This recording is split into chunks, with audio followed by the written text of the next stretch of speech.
Assalamualaikum warahmatullahi wabarakatuh. Halo, apa kabar kawan-kawan para tukang? Semoga kita semua diberikan kesehatan dan rezeki yang melimpah oleh Allah Subhanahu wa taala. Amin. Selamat datang dan selamat berjumpa kembali di channel Woodpecker. Hari ini saya ingin berbagi sedikit informasi atau ilmu yang saya punya seputar alat serut kayu atau alat mesin ketam kayu. Kebetulan mesin ketam yang saya punya memiliki sedikit masalah, yaitu putusnya belting atau tali kipas mesin ini.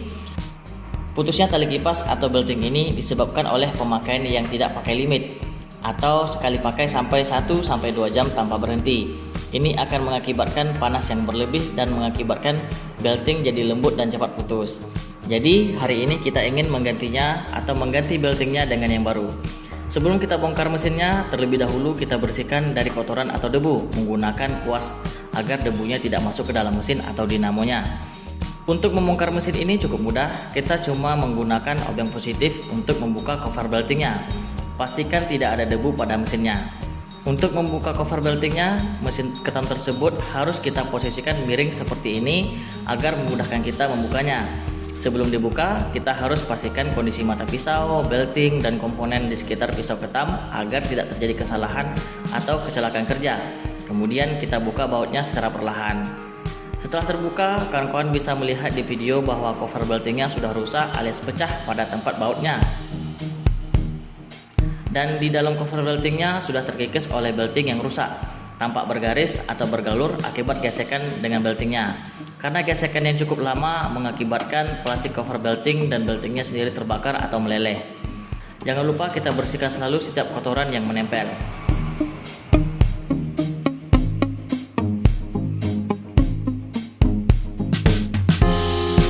Di sini kawan-kawan bisa melihat bahwa beltingnya sudah lepas benangnya atau sudah tinggal separuh dan kendor. Posisinya juga sudah tidak di dalam jalur pulinya atau sudah sedikit keluar. Inilah yang membuat cover beltingnya bergalur dan rusak. Kemudian kita lepaskan beltingnya dengan cara diangkat sebagian sambil diputar.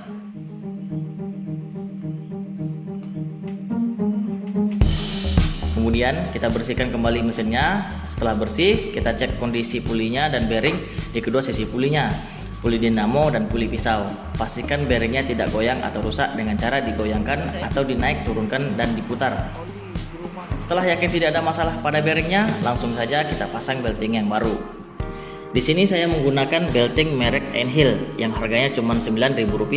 Sebenarnya saya penasaran dengan belting ini apakah bisa diajak kerja keras atau tidak, menimbang harganya yang murah sekali.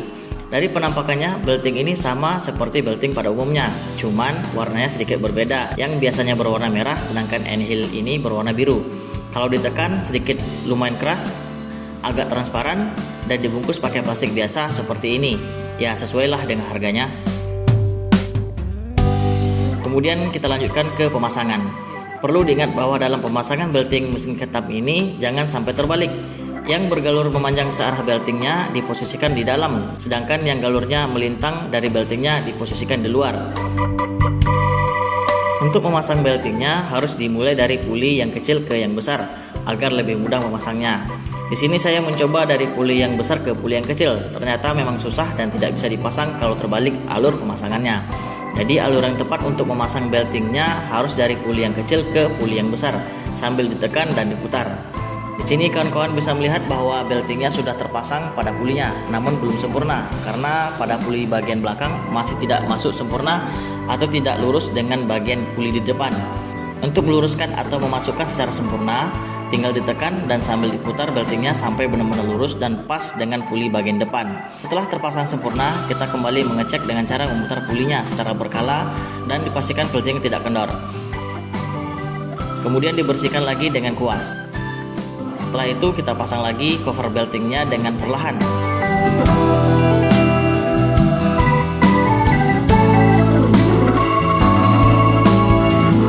Setelah terpasang, kita kalibrasi ulang letak base template bagian belakang dan bagian depan agar tepat lurus. Setelah selesai, tentu saja kita harus mencoba untuk mengetam kayu. Di sini saya mencoba menggunakan kayu lebar 7 cm dan tebal 4 cm. Perlu kawan-kawan ingat bahwa dalam mengetam kayu, kita tidak boleh memaksakan mesin. Dalam artian menyedot kayu langsung maksimal di 2 mm. kita harus mengetam kayu secara perlahan sedikit demi sedikit agar mesin tidak cepat rusak dan beltingnya tidak cepat panas akibat gesekan yang kuat apabila mengetam kayu secara paksa. Di video kawan-kawan bisa melihat bahwa saya mengetam kayu sedikit demi sedikit dan hasilnya rapi dan tidak ada masalah lagi dengan beltingnya. Namun sampai kapan belting ini bisa bertahan? Apakah kuat atau tidak? Kita lihat seminggu lagi.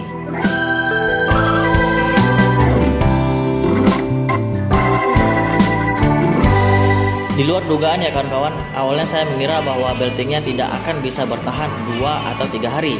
Namun sekarang sudah 1 minggu dan di sini kawan-kawan bisa melihat sudah cukup banyak kayu yang diserut. Dibuat dari kayu yang kecil hingga kayu yang besar, semua diketam 4 sisi. Namun di sini saya tidak memaksakan kerja mesinnya. Dalam 5 sampai 10 batang kayu, mesin ketamnya harus berhenti minimal 5 menit agar kembali dingin. Sekedar pelajaran buat kita, apapun mesin yang kita pakai, hendaklah kita mengetahui limit pemakaian mesin tersebut. Jangan dipaksakan agar mesinnya bisa awet dan tahan lama. Sekian dulu video kali ini, semoga dapat bermanfaat untuk kawan-kawan dan dapat dijadikan referensi jika nanti kawan-kawan ingin mengganti belting mesin serut kayu. Mohon maaf jika ada kesalahan dan mohon koreksinya jika ada kekurangan. Jika kawan-kawan suka dengan videonya, jangan ragu langsung saja subscribe dan nyalakan loncengnya. Terima kasih dan saya akhiri. Wassalamualaikum warahmatullahi wabarakatuh.